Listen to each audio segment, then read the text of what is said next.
제주 4.3 사건 때 불법 군사재판으로 억울한 옥살이를 수형인 18명이 70년 만에 사실상 무죄를 인정받았습니다. 법원은 재심에서 검찰의 공소를 기각했습니다. 취재기자 연결합니다. 유종민 기자. 네, 유종민입니다. 네, 70년 만에 이 무죄를 인정받았다고요?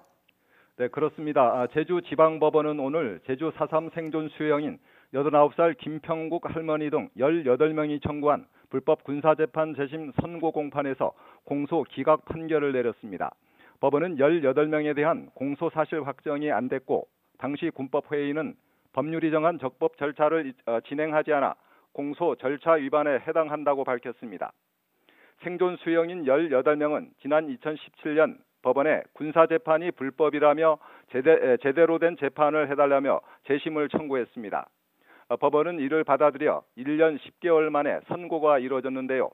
공소 기각이란 법원이 소송 절차에 문제가 있다고 판단할 경우 실체적 심리를 하지 않고 소송을 종결시키는 것입니다.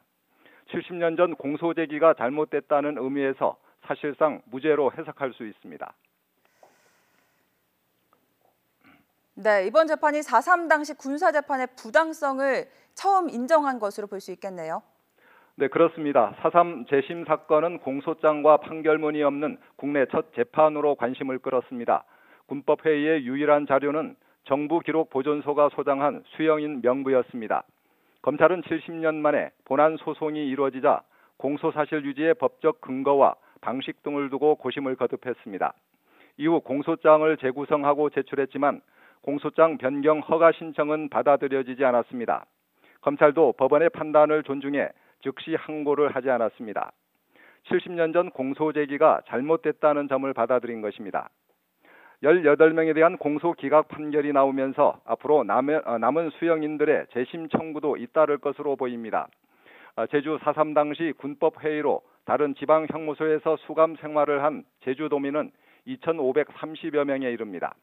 하지만 이들 가운데 상당수는 한국 전쟁이 발발한 뒤 형무소에서 학살되거나 행방불명됐습니다. 지금까지 제주에서 YTN 유종민입니다.